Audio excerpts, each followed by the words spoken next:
Hello বন্ধুরা, নতুন একটা সিরিজে তোমাদেরকে স্বাগতম। আর তোমরা তো জানোই হ্যাভেন এম্পায়ার ব্যাক অ্যান্ড মোয়েল immortal realm in series কতটা বেশি ইন্টারেস্টিং লাইন কতটা ভালো তোমাদের সম্পর্কে সব কিছু আগে থেকে জানা আছে। তো বেশি বকবক না কথা শুরু করে আজকের ভিডিওটা শুরু করি। এই সিরিজের শুরুতে আমরা আপার রিয়মে একটা সিন দেখতে পাই, যেখানে একজন লোক যার নাম ছিল কিনওয়ান, সে শুরু করে যে অনেক দিন ধরে একটা কথা বলা হয়, যদি অনেক দিন পর নিজের বাড়িতে ফিরে যাও তাহলে নিশ্চয় হাতে করে কিছু নিয়ে যেতে হবে, সেটা মজা হবে না। তাই এবার আমি যখন বাড়ি ফিরবো তখন 3000 বছরের কাল্টিভেশন নিয়ে ফিরবো। আমি এবার রিলমের ভেতরে প্রায় 3000 বছর ধরে কাল্টিভেশন করেছি এবং যতটা সম্ভব নিজেকে কাল্টিভেশন বাড়ানো যার আমি সবটাই করছি। এখন সময় এসে গেছে বাড়িতে ফেরার। সে আবার লিলাম থেকে মর্টাল রিলামে যেখান থেকে সে এসেছে যাওয়ার চেষ্টা করছে। আপার লিয়ামে এর পোর্টাল ভাঙতে জন্য সে তার হ্যাভেনের ট্রেজার সোট ব্যবহার করেছে, আর যার সাহায্যে সে পোর্টালটার ওপরে একটা বড় গর্ত তৈরি করে ফেলছে। এর মাধ্যমে সে মর্টাল লিয়ামে যেতে পারবে। কিন্তু যখন এটা করছিল তখন সে খুশি হয়ে যাচ্ছিল, ভাবছিল যে এবার সে অবশেষে বাড়ি ফিরতে পারবে। তখনই হঠাৎ করে মাটিতে কাঁপতে শুরু করে। সে খুশি হয়ে বলছিল আবার শর্ট কাজ করে ফেলেছে, পোর্টালটা খুলে গেছে। এখন আমি আমার মা বাবার কাছে ফিরে আসতে যাচ্ছি। মা বাবা, তোমার শুধু আমার জন্য অপেক্ষা করো। এত বছর তোমাদের থেকে দূরে ছিলাম, কিন্তু এখন আর না, এবার আবার দেখা হবে তোমাদের সাথে। আমি আসছি। কিন্তু ঠিক তখনই সেখানকার একটা ভয়ঙ্কর বৃষ্টি চলে আসে এবং তার উপর মারাত্মক আক্রমণ শুরু করে। সে কিনিয়নের মর্টাল ডিলাটের শটটা ভাঙিয়ে দেয়। আর এখানে কিনিয়ন আদর মর্টালিয়ামে যেতে পারছে কিনা সেটা দেখানো হয়নি, কারণ এই সিন এখানে স্কিপ হয়ে যায়। এরপর আমাদের একটা সিন দেখানো হয় ইস্টার্ন কন্টিনেন্ট, যেখানে ক্ল্যান ও লিডার কিছু লোকের সাথে ফাইট করছিল। তার সামনে 2জন লোক ছিল, ওরা 2জন ভাই, আর তার লিডার ও মারার চেষ্টা করছিল। লিডার তাদের সাথে ফাইটও করছিল, কিন্তু এই দুই ভাই একে অপরে শক্তিশালী আক্রমণ চালাচ্ছিল লিডারের উপর। লিডার তার সব টেকনিক ব্যবহার করছিল এবং শক্তিশালী শোট টেকনিক দিয়ে তাদের মারার চেষ্টা করছিল, কিন্তু এই দুই ভাই তার সব আক্রমণ নষ্ট করে দিচ্ছিল। তাদের সাথে লড়াই করা লিডারের জন্য খুব কঠিন হয়ে যাচ্ছিল। এর কারণে তখন লিডার তার সব চেষ্টা করছিল, ঠিক ওই লড়াই করা পারছিল না। তখন সে বুঝতে যায় যে ওরা এত সহজে থামবে না। ওর ইতিমধ্যে সে অনেক আঘাত পেয়ে ইনজার্ড হয়ে গিয়েছে। সে তার বলেন যে আমি যখন থেকে ক্ল্যান লিডার হয়েছিলাম তখন সে কি কখনো তোমাদের সাথে খারাপ বা অন্যায় কিছু করে আমি সব সময় ভালোবাসার চেষ্টা করেছিলাম। আমি তোমাদের সাথে আমার বিরুদ্ধে কেন আমাদের রিস্টেরমেন্ট লেটার সাইন করেছিল বলেছ? তোমার জবাব দুই ভাই তখন বলে তোমাদের ছেলে ইউনোজয়ান একেবারেই ইউনেজিয়ান, তারা কোনো কাল্টিভেশনে, আর তুমি লিডার হয়ে নিজের পজিশন ওই ইউলেস ছেলে দিতে চাও। এটা ভুলে এর চেয়ে ভালো হবে তুমি লিডার পজিশন লিডার একমাত্র ছেলে ইউনোকের এর হাতে তুলে দাও। সে এই পজিশন যোগ, তাই আমরা তোমার কাছ থেকে লিডার সাইন করায় এসেছি। আর যদি সাইন না করো তুমি, তাহলে তোমার জন্য খুব খারাপ হবে বিষয়টা। লিডার বলে, হ্যাঁ, আমার ছেলে ইন্নাজুয়ান লুজার, তবে আমার কিছু যায় আসে না। সে ভবিষ্যতে কাল্টিভেশন তো করতে পারে, এমন তো হতে পারে যে কোনো চমৎকার হয়ে গেল তার জীবন। আর যদি আমার ছেলে ইউজলেস থাকে ও আমার কোনো সমস্যা নেই, আমি তাও সেই ইয়ংকে কখনো লিডারে পজিশন দেব না, কারণ সে খুব খারাপ আর নির্দয় মানুষ। তাকে লিডার বানানো পুরো ইনক্ল্যান ধ্বংস হয়ে যাবে। যদি আমার ছেলেও লিডার না হয় তাহলে আমি আমার পজিশন আমার ভাতিজি কিনিয়নকে দিতে দেব। আর এই কিনিয়ন কিন্তু আমাদের শিরোহরের কথাও বলে বুঝেছে যে এই যে আমার প্রথমে যার ও দেখালাম ও অপরলাইমে সে থেকে মানে এসেছিল। এবার দুইজন হয়তো সম্ভব চাচা ভাতিজা হইতে পারে। লিডার বলেন আমাদের কিনিয়ন শুধু কিনিয়নে বাঁচাতে পারে, তা ও কাছে এত শক্তিশালী কাল্টিভেশন আছে যে সে সহজে লিডার দায়িত্ব নিতে পারে। কিন্তু এই দুই ভাই বলেন তোমাদের কি মনে হয় কিনিয়ন ফিরে আসবে? তো সেটা তো 3 বছর আগে হারিয়ে গেছে। এতদিনে হয়তো সে মরেও গেছে, সে আর কখনো ফিরে আসবে না। আসলে হয়েছে কি না আমি তোমাদের বুঝিয়ে 3 বছর আগে কিনান কাল্টিভেশন করতে পেরেছিল এবং সে প্রোগ্রেস করেছিল এবং সরাসরি সে অপারলামে উপরের দিক উঠিয়ে গেছে। হয়তো সেখানে সে 3000 বছর কাল্টিভেশন করেছে। আর আমার মনে হয় এই জায়গায় 3000 বছরের মর্টালিয়ামে 3 বছরের সমান। তাই মনে করো ওই জায়গায় 3000 বছর কাল্টিভেশন করেছে। এই জায়গায় মনেটা রিডামের মানুষ মনে করছিল 3 বছর ধরে মানে গায়েব আছে, তাই সবাইও ভাবছে যে সে মারা গেছে। যাই হোক, আর এই কারণে ওই দুই ভাই বলছিল কিনিয়ন আরও ফিরবে না, তার জন্য অপেক্ষা করা লাভ নেই। যখন তাও বুঝিয়ে যায় লিডার ও তাদের কথা শুনবে না তখন তাকেও জোর করে মারার চেষ্টা করে যাতে ইয়ং কিং লিডার হতে পারে। তার যখন আক্রমণ করে যাচ্ছিল তখন হঠাৎ করে চারপাশে পরিবেশ বদলে যায়, সব কিছু শান্ত হয়ে যায়। আকাশে ফেটে একটা শট নিচে পড়ে। এটা ছিল কিনিয়নের শট। এত জোরালো পড়ে যে দুই ভাই ছিটকে দূরে সরে যায়। এরপর সেখানে এডিট নিয়ে কিনিয়নের অপার ডিলার থেকে ফিরে মডালিয়ামে পৌঁছে গেছে। তখন কাউন্ট লিডার খুব খুশি হয়ে যায় এবং সে বলে কিনিয়ন আমার ভাতিজা, তুমি অবশেষে ফিরে এসেছ। তখন কিনিয়ন সেদিকে পাতা নিয়ে দিয়ে এই দুই ভাইকে বলে আমি যদি ভুল না হয়ে থাকি তাহলে আমাকে ক্ল্যানের মারতে এসেছিল, তাই না? তাহলে থেমে গেলে কেন? আবার একবার হাত তুলে দেখাও তো, দেখো তোমাদের কি অবস্থা করে আমি। আর সত্যি বলতে তাই একটা এন্ট্রি এতটা রস্থলেস ছিল যে বলার মতো নয়। তখন সেই দুই ভাই বলে তুমি এখানে বেঁচে আসো, আমার তো ভেবেছিলাম তুমি মারা গেছো। কিনিয়ন বলেন আমি মরে গেছি আর ধরবে তাই তুই কি কথা কইলি? এটা আবার হাসলে নাকি? আমি কিভাবে মরবো? তোমাদের মতো নিকৃষ্ট লোক যদি বেঁচে আসে ততদিন আমি মরবো না। এই বলে কিনিয়ন তাদের আক্রমণ কাছে এসে বলে আক্রমণ আমি ঠিক আছি তো? আমি কি ঠিক সময় এসে পৌঁছেছি? তার আঙ্কেল বলে হ্যাঁ তুমি একদম ঠিক সময় এসেছ। কিন্তু চাচা ভাবছিল এই ভালোবাসা ওই দুই ভাই সহ্য করতে পারছিল না। তা রেগে গিয়ে আবার কিনিয়নের উপর আক্রমণ করার জন্য প্রস্তুত হয়, যেন তাকে মেরে ফেলতে পারে। তারা বলে আমি যদি কিনিয়নকে মেরে ফেলতে পারি তাহলে ইয়ংনিংকিন আমাকে অনেক টাকা দেবে। তাকে ছাড়া যাবে না। তাকে কিনিয়নের উপর আক্রমণ করতে গিয়ে এসে কিনিয়নের নিজের পাওয়ার অ্যাক্টিভেট করে এবং তাদের মারার জন্য প্রস্তুত হয়। কিন্তু সে কিছু করার আগে হঠাৎ করে সে দুই ভাই নিজেই কাঁদতে শুরু করে। তাদের শরীর আগে থেকে এক ধরনের বিষ ঢুকানো ছিল যেটা ইয়ং কিং দিয়েছিল। সে তাদের লিডারকে মারতে পারছিল ঠিক, কিন্তু আগে থেকে তাদের শরীরে পয়জন ঢুকিয়ে রেখেছিল যাতে কাজ শেষ হওয়ার পর তারা নিজেরা মারা যায়।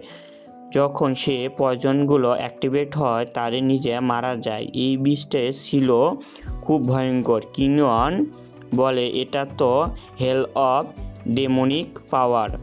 এটা সবচেয়ে মারাত্মক এক ধরনের পয়জন ছিল, বুঝছো? এক এক ফোঁটা যদি কারো শরীরে যায় তার ও বেঁচে থাকা কোনো সম্ভব হয়ে থাকে না। মায়া মানে ইয়ংমিং আগে প্ল্যান করে রেখেছিল যে ওই দুই ভাই যেভাবে হোক মারা যাবে। তার কাজ করুক বা না করুক তাদের মৃত্যু আগে থেকেই ঠিক করা ছিল। কিন্তু কিংয়ন তখন আরেকটা বিষয় ভাবতে শুরু করে। সে আপার রিয়ম থেকে মডাল রিয়মে এসেছে, কিন্তু আস্তে আস্তে তার কাল্টিভেশন অনেকটা হারিয়ে গেছে। সে নিজে পাওয়ার ঠিকভাবে ব্যবহার করতে পারছিল মনে হচ্ছে। এই চ্যানেলে এটা প্রথম ভিডিও, ভয়েসটা একটু ভালো না হলেও তোমরা একটু সামনের সাপোর্ট করিও ভাইয়েরা, তাহলে আমি আমার ভয়েসটা আরও ক্লিয়ার করবো এবং সব কিছু একটু ভালো করব। ইনশাআল্লাহ সবাই আমাকে সাপোর্ট করবা। হ্যালো বন্ধুরা, কেমন আছো সবাই? ইনশাআল্লাহ সবাই ভালো আছো। যেখান থেকে আমরা আগের এপিসোড শেষ হয়ে গেছে সেখান থেকে আমরা এই এপিসোড শুরু করি। সবাই বেশি কথা না বলে আমি ভিডিওটা শুরু করি। মধ্য চলে গেছে গা, মানে তার কাছে কাল্টিভেশন আছে ঠিকই, কিন্তু সে সেটা ব্যবহার করতে পারছে না। সেমনভাবে সম্পূর্ণভাবে অপরলেম থেকে জোর করে বের হওয়ার শাস্তি হিসেবে হয়েছে এটা। তার দ্রুত কোনো উপায় বের করতে হবে যাতে সে তার সেই লুকানো শক্তি আবার কাল্টিভেশনের মাধ্যমে ফিরে আসতে পারে। না হলে সে 3000 বছরের এম্পায়ার থাকা স্তরে সে একেবারে সাধারণ কাল্টিভেশন হয়ে যাবে। এরপর ক্ল্যান লিডার কিনিয়নকে মলের ভিতরে নিয়ে আসে এবং বলে, 3 বছর আগে যখন তুমি কাল্টিভেশন করতে বের হয়েছিলে আর ফিরে আসছো না, তখন আমরা আশা ছেড়ে দিয়েছিলাম, কিন্তু তোমার আবার দেখে খুব ভালো লাগছে। এটা শুনে কিনিয়ন বুঝতে পারে যে অপারলেম 3000 বছর এখানে মাত্র 3 বছরের সমান। আমি যেমনটা বললাম তোমাদের। তারপর লিডার বলে, তোমাদের প্র্যাকটিস আর কারণ হবে এবং মার গার্লফ্রেন্ডের মানে নাচির চক্র, এর বাইরে নাচির চক্র, এসব জায়গার নারীর চক্র আছে। যাই হোক, লিডার বলেন, তোমাদের প্যান্ডেলস আর ও কার সম্পূর্ণ তার 3 বছর ধরে নেই, বিকজ তার কোথাও গেছে কেউ জানে না। শুধু যাওয়ার সময় আগের ময়েল ভিতরে আমি একটা টোকেন পেয়েছিলাম। কিনিয়ন টোকেনটা দেখে বলে, এটা যে মেটেরিয়ালের দিয়ে তৈরি সেটা হ্যাভেনলি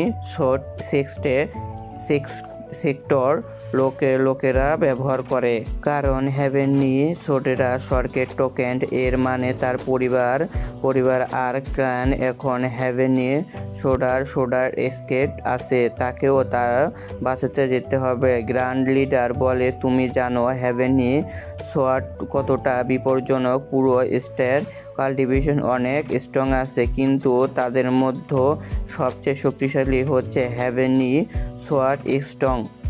তাদের অবস্থান এমন জায়গা যে কেউ ঠিকমতো জানলেই তা না কোথাও আছে। তখন কিনিয়ন বলে, আমাকে চিন্তা করতে হবে না, আমার পরিবারও বাঁচাতে হলে আমাকে সেই সেক্টর খুঁজতে বের করতেই হবে। আমি খুঁজতে বের করব এবং তাদের বাঁচাতে হবে। তখন কিংয়ন মনে মনে ভাবে, যদি কাউকে আর আমার প্যান্ডেনের সাথে থাকে তাহলে তারা নিরাপদ, কারণ কাউয়েন অনেক স্ট্রং, সে তার প্রোটেক্ট করতে পারে। তাই আমাদের প্যান্ডেন নিয়ে চিন্তা করা কোনো দরকার নেই এখন। কিন্তু তারা তার কাল্টিভেশন ফিয়ারের আনার উপর খুঁজে বের করবেন, কারণ হ্যাভেন সব সেটের সাথে লড়াই করতে অনেক বেশি শক্তি প্রয়োজন। ঠিক তখনই সেখানে 4 জন এল্ডার এসে পৌঁছায়। তাদের ফোরটোলার বলা হয়, তারা সবসময় একসাথে থাকে। তার কিনিয়ন দেখে বলে, অবশেষে তুমি ফিরে এসেছো, আর এত বড় খবর আমাদের আগে জানাওনি। আমাদের যদি জানতাম তাহলে তোমাদের জন্য বড় একটা পার্টি আয়োজন করতাম। এখন এগুলো কিনিয়ন হেসে বলে, এখন তো দেরি হয়নি, এখানে তো পার্টি করাই যায়, এখন করেন, সমস্যা কি? আর এই 4 জনের মধ্যে একজন ছিল গ্র্যান্ড এল্ডার, যার ছেলে ইয়ংকিং, যে কিনিয়নের আঙ্কেল মারতে চেয়েছিল। কিনিয়ন গার্লন্ডের তখন বলেন, মনে হচ্ছে আপনি তখন পাঠিয়ে দেবেন যখন আপনার ছেলে ইয়ং কিং লিডার হবে, তাই না? দুঃখ, কিন্তু আপনার সে স্বপ্ন কখনো পূরণ হবে না। আমি ইয়ং কিং প্ল্যান ফেল করে দিয়েছি। সে আমার আঙ্কেলের মারতে পারেনি। তখন অনেক লিডার বলে, কিংওয়ান, তুমি ইয়ং কিং এবং বিরুদ্ধে কিছু বলতে পারো না, কারণ তুমি 3 বছর সেপ্টরে বাইরে ছিলে। নিয়ম অনুসারে এখন তুমি এগুলো একজন এল্ডারের ডিসাইবল। তোমাদের কোনো অধিকার নেই যে তুমি আমাদের ব্যাপারে নাক গলাও বা কোনো কথা বলো, এবং তোমাদের সব পরিশ্রমকে নিয়ে তোমাদের শুধু একটা এডিশনারি ডিসপাইল বানানো হয়েছে। তাই চুপ করে থাকো, একটা তোমার জন্য ভালো হবে। এটা শুনে কিনোয়াং বলে, আচ্ছা, খুব বুঝেছি পারছি। তোমাদের 4জন এল্ডার মিলে এই প্ল্যান করেছো যাতে আমার অনুপস্থিতিতে আমার আঙ্কেলে মেরে তার লিডার পজিশন দখল করতে পারো, ঠিক বলেছি তো? কিন্তু এটা শুনে সব এল্ডারও চুপ হয়ে যায়। এবার গার্ল্যান্ড বলে যে পেপারটার আগে ঠিক হয়ে গেছে যে আমাদের ছেলে ইয়ং কিং এই লিডার হবে, এবং এখন এটা কেউ তা থামাতে পারবে না, কারণ সে এই পজিশনে একবার মাত্র যোগ্যতা ব্যক্তি। এ কথা শুনে কিংওয়ান বলে, আমি যদি 3 বছর সবাইকে বছর থাকি, আমারও তোমাদের নিয়ে শেখাও ও তাদেরকে সেই নিয়ম অনুসারে আঙ্কেল ছেড়ে ওই ইয়ং জনের লিডার হতে পারে। সেও তো এই পজিশনের দাবিদার। অন্য লিডার তখন বলে, মনে মনে তুমি জানো না ইয়ংএনে কি করেছে? সে কোনো কাজে না, পুরো ক্লানের সমস্যা নষ্ট করে দিয়েছে। এমন একজন তুমি লিডার বানাতে চাও? এটা আসলে কিংডম বলেন, ও ফেল্ডার ওই ইউনিয়ন ব্যাপারে যাই হোক না, আমি নিজে ও ইউনিভার্সের করণ কিং সাবধান করে দিয়েছি। এর আগে যদি তোমার কোনো খারাপ কিছু করার চেষ্টা করো তাহলে আমার থেকে খারাপ আর কেউ হবে না। এটা শোনার পর ফিওয়াল্ডার একজন বলেন, ও তোমার কথা তো অনেক তিক্ত হয়ে গেছে। মনে হচ্ছে 3 বছর আগে হাই জামে কাল্টিভেশন করা এসেছিল, তাই না? কিংওয়ান তখন নিজে কাল্টিভেশন এবং করতে যায়, কিন্তু সে হয়তো ভুলে গেছে যে বেলুনের ভিতরে যতই হাওয়া থাক না, সমস্যা একই হলে সে ফুলে ভেতরে থেকে সব হাওয়া বাইরে আসে, যা ঠিক তেমনি যতই 3000 বছর কাল্টিভেশন করো না কেন, এখন তো আবার তারও কোনো কাল্টিভেশন ছিল না, ফলে সে ঠিক মতো কোনো পাওয়ার ব্যবহার করতে পারছিল না। এটা দেখে সব এল্ডাররা তাকে নিয়ে হাসাহাসি করা শুরু করে, এবং গ্র্যান্ড এল্ডার বলে, 3 বছর আগে যখন তুমি কাল্টিভেশন করতে গিয়েছিলে তখন তুমি আমাদের ক্লানের নাম্বার 1 কাল্টিভেশন জিনিয়াস ছিলে, কিন্তু এখন 3 বছর পরে ফিরে এসে তোমার কাল্টিভেশন কোথায় গেল? তুমি আগে থেকে তো দুর্বল হয়ে গেছো দেখছি। সে আরও বলে, আমার ছেলে ইয়ং কিং এখন স্ট্রং আছে, আর সে এখন আমাদের ক্লানের সবচেয়ে শক্তিশালী কাল্টিভেশন, তাই সে পরবর্তী লিডার হবে। 1 মাসের পর আমাদের ক্লানে কম্পিটিশন হবে, যেখানে তুমি অংশগ্রহণ করবে। তোমাদের প্রতিদ্বন্দ্বী হবে আমার ছেলে ইয়ং কিং। তোমাদের মতো যে জিতবে সে হবে পরবর্তী লিডার। সাহস থাকে এই চ্যালেঞ্জ গ্রহণ করো। এ কথা শুনে ইয়ং বলেন, হ্যাঁ, আমি রাজি। মাঝে অনেক বেশি সময় হয়ে যাবে যে আমার জন্য। তুমি 7 দিন তাও এটা আমার জন্য যথেষ্ট। তোমার 7 দিনের মধ্যে ইয়ং কিং এই ফিউনারেন্সে প্রতিষ্ঠিত রাখো, কারণ সপ্তাহ দিনে সে মারা যেত এবং তোমাদের তার জানাজা করতে হবে তো, আর আমি নিজে তাকে মারবো। এ কথা শুনে গ্র্যান্ড এল্ডার বলে, ঠিক আছে, 7 দিন পরে দেখা হবে, তখন বোঝা যাবে যে তোমার কত যেন বড় ও তোমার কাল্টিভেশন আর শক্তি ততটা বড় কি না। এল্ডার চলে যাওয়ার পর কিনোয়ান নিজে অতি নিজে ভাবতে থাকে, এসব বসে 3 বছর আগে যখন আমি কাল্টিভেশন করতে বের হয়েছিলাম তখন হঠাৎ আকাশ থেকে একটা পোর্টাল তৈরি হয়েছিল যেটা আমাকে অপরলামে নিয়ে যায়। খুশি ছিলাম কারণ সেখানে গিয়ে দূরত্ব নিজের কাল্টিভেশন বাড়াতে পারতাম, কিন্তু আপার ল্যাম্প থেকে নিয়মে নিচে এসে বুঝতে পারি যে এটা কতটা বিপজ্জনক জায়গা। সেখানে বেশিরভাগ ইমমর্টাল থাকে, যাদের ফাইন আর ও কাল্টিভেশন চ্যালেঞ্জ মডেলের তুলনায় 1000 গুণ বেশি কঠিন। একজন সাধারণ মানুষ হয়ে সেখানে ঠিক থাকা খুব কঠিন ছিল। তো কি হয়েছে, 3000 বছর সেখানে বেঁচে থাকা এবং নিজের কাল্টিভেশন বাড়ানো। সে অনেক শক্তি কাল্টিভেশনের সাথে লড়াই করে এবং নিজের আরও শক্তিশালী করেছে। তোমাদের 3000 বছরের মধ্যে সে নিজের সীমানা ভেঙে আরও উপরে উঠে যাব। তারও আজিজ কাল্টিভেশন ইমমর্টাল রিয়েলমে সুপিরিয়র লেভেল পৌঁছে যাব। এর কারণে তাকে এম্পায়ার টাইটেলও দেওয়া হয় এবং সে আপার লিয়ামে টপ এম্পায়ারের মধ্যে ছিল। সে চালিয়ে সারা জীবন আপার লিয়ামে থেকে যেতে পারত, কিন্তু নিজের আরও শক্তিশালী করতে পারত, কিন্তু সে তার পরিবার ছিল না। আর এই কারণে সে সবসময় কষ্ট পেত। তাই সে সিদ্ধান্ত নিয়েছিল যে করে হোক আমি মডেলিয়ামে যেয়ে ফিরে যাব নিজের পরিবারের কাছে।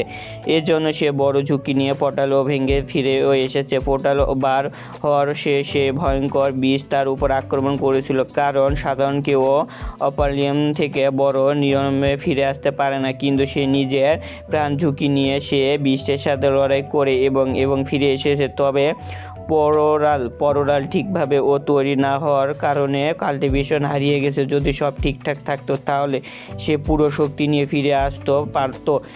আরে এখন সে ভাবতে আমি ফিরে আবার কাল্টিভেশন হারিয়েছে, এটা আমার জন্য ভালো হবে কি না সেটা সমান আসার পথ কথা বলা যাবে। কিন্তু যদি আমার আবার কাল্টিভেশন ফিরে পাই, তাহলে আমি এই শক্তিশালী হয়ে যাব যে পুরো মর্টাল রিয়েলমে আমার মতো আর কেউ থাকবে না। আমার কাছে এম্পায়ার আছে, আমি খুব কম সময়ের মধ্যে আমার সব কাল্টিভেশন আবার ফিরে পেতে পারি। এরপর আমরা ইউনিজিয়ানকে দেখি, সে বসে মদ খাচ্ছিল। তখন কিংইয়ং তার কাছে এসে ইউনিজিয়ানকে তাকে দেখে বলে, কিংইয়ং, তুমি কি ফিরে এসেছো? তাই তোমাদের দেখার জন্য আমি কতটা অপেক্ষা করছি। তোমার দেখে খুব ভালো লাগছে। কিংইয়ং তাকে ভালো করে দেখে বুঝে একটা হাতের সমস্যা, তার ডিভাইস ও কনেকশনাল নেই। সে বুঝে যায় যে সাথে খুব খারাপ কিছু হয়েছে। হয়তো সে 3 বছরের মধ্যে। সে বলে, কে করেছে তোমার এই অবস্থা? শুধু খালি একবার বলো, শুধু নামটা একবার বলো, আমি তাকে ওই পৃথিবী থেকে মুছে দেবো। এই কথা শুনে ইয়নজিং বলে, কিছু করো না, কিছুই করতে হবে না তুমি এটা পারবে না। তুমি যতই প্রতিশোধ নিতে চাও আমাদের ফ্যামিলির, ততই ধ্বংস হবে। কিংইয়ং ভাবে ইউনুজিয়ান এখানে আগের মতো আছে। ছোটোবেলায় থেকে যখন তারও টেনশন হতো, সে শুধু মদ খেয়ে কষ্ট ভুল হতো, কারণ তার সাথে শেয়ার করার মতো কেউ ছিল না। তখন কিংইয়ং আবার বলে, চিন্তা করো না ভাই, আমি ফিরে আসছি। এর সাথে এই এপিসোডটা শেষ। তোমরা পরের এপিসোড দেখার জন্য সবাই লাইক সাবস্ক্রাইব করো, আমার পাশে থাকো। হ্যালো বন্ধুরা, কেমন আছে সবাই? ইনশাল্লাহ সবাই ভালো আছে। তোমরা আগের এপিসোড দেখে আসো, নাহলে এই এপিসোডে কিছু বুঝবা না। তো চলো বেশি না কথা বলে এই এপিসোড শুরু করি। তোমাকে পুরোপুরি ঠিক করে তুলবো, আর যে তোমার এই অবস্থা করছে তাকে আমি পৃথিবী থেকে মুছে ফেলবো। পুরো ইস্টার্ন কাল্টিভেশনে কেউ যদি আমাদের ইয়ং ফ্যামিলির দিকে চোখ তুলেও তাকায়, আমি তাদেরকে ইতিহাস থেকে মুছে দেব।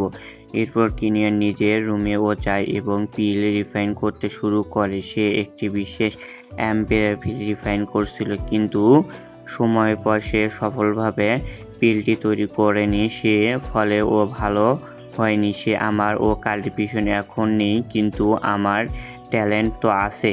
আমি জানি কিভাবে অ্যাম্পেয়ার পিল রিফাইন করতে হয়। যদি আমি পিল রিফাইন করতে কাল্টিভেশন ফিরে পাওয়ার চেষ্টা করি, তাহলে এটা একটা শর্টকাট হবে এবং আমি দ্রুত আমার শক্তি ফিরে পাবো। কিন্তু সমস্যা হলো, এটা মডেলিয়ামে তেমন হাই লেভেলের হার এবং পাওয়া যায় না। কোনো মেডিসিন হলে পিল রিফাইন কম হবে, ফলে কাল্টিভেশন ফিরে পেতে অনেক বেশি সময় লাগবে। সে বলে, আমি কষ্ট করে স্টার্ট রিয়েলমে 4 স্টারে পৌঁছেছি, কিন্তু ইয়ং সিং 2nd স্টারে আছে। এই শক্তি দিয়ে তাকে হারানো সম্ভব নয়। আমার আরও শক্তিশালী হতে হবে। অন্যদিকে এল্ডার জানতে পারে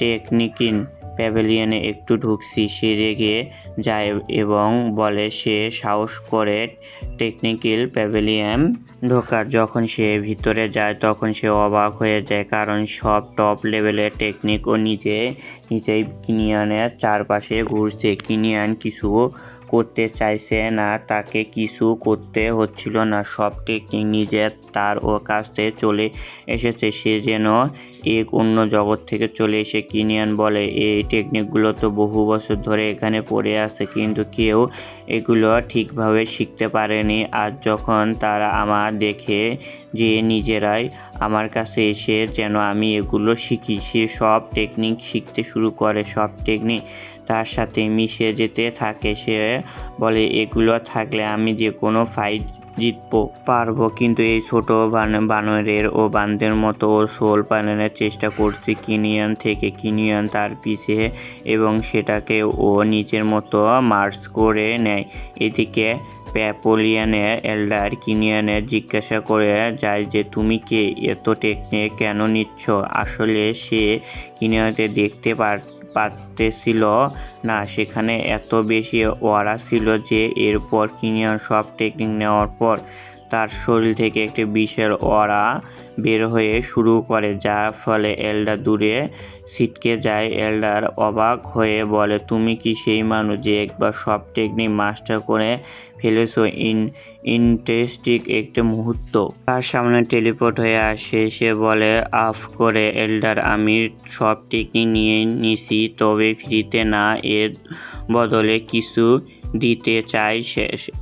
শেল্ডার টাচ করতে এল্ডার ও অজ্ঞান হয়ে যায় এবং সুযোগ কিনিয়ান সব টেকনিক সেখান থেকে চলে যায়। এরপর এক সপ্তাহ পর আমার দেখে সবাই জয় হয়েছে কিনা আনের কিং এর ফাইট দেখার জন্য। কিং এন্ডি সে খুব দ্রুত সবাইকে সে তার বাবাকে বলে, আপনি আমাকে এই তুচ্ছ কিনিয়ানের সাথে লড়াইয়ে ডেকেছেন যে আমার ও কিছুই করতে পারবে না, আমি তো মুহূর্তেই মেরে ফেলতে পারি। সে আরও বলে, আমি গতকালই আমার আর একটা লেভেলে ব্রেকথ্রু করে স্টার রিয়েলম থেকে সেভেলিয়ামে পৌঁছে গেছি। এখানে আমার সাথে লড়াই তার জন্য প্রায় অসম্ভব বিষয়। তারা বাবা বলে, বেশি কথা না বলে সবার সামনে প্রমাণ করে যে তুমি লিডার হওয়ার যোগ্যতা। ইয়ংশিং তখন বলে, আমি শুধু লিডার না, পুরো শহরের নাম্বার 1 কাল্টিভেটর হতে চাই। লোকজন তাকে নিজে হাসতে থাকে। বেশিরভাগ মানুষ তারও বিরুদ্ধে। সবাই চায় যে কিনিয়ান জিতুক ফাইটে। কিনিয়ান এসে বলে, চিন্তা করো না বাচ্চারা, তোমাদের হিরো এসে গেছে, এই ইয়ং কিং কিছুই করতে পারবে না আমার। সে মজা করে তখন বলে, তোমরা কি জানো ছোটবেলায় আমি যখন তাকে মারধর করতাম তখন সে আমাকে দেখে ভয়ে কাঁদতো, আর যখন সে আস্তে আস্তে বড় হলো তখন কি জানো সে কি করতো? সে আমার ভয়ে ডাইপারে ও পড়ে থাকতো, যাতে আমি তাকে মারতে তার ও মুখ বাড়িয়ে গেলে সেটা মানুষে কেউ দেখতে না পারে। সেই ডাইপারের ভিতর থেকে যায়। এই কথা শুনে ইয়ং কিং রেগে বলে, আগে তুমি শক্তিশালী ছিলে, কিন্তু এখন আমি তোমার থেকে বেশি শক্তিশালী, আর সব হিসাব মিটিয়ে দেব। এ কথা শুনে কিং বলে, হিসাব স্যার, নিজের ও কফিনের প্রস্তুতি নিয়ে। আর এদের ও বকওয়াস শুনতে গ্র্যান্ডলেডার বলে, চুপ করো, ফাইট শুরু করো তো তোমরা। আর এই কথা বলার মাধ্যমে আজকের এই এপিসোড শেষ হয়ে যায়। তোমাদের কাছে এই এপিসোড কেমন লেগেছে অবশ্যই বলবা। নেক্সট এপিসোডের সময় সবাই একটু কমেন্ট করবা, ঠিক আছে?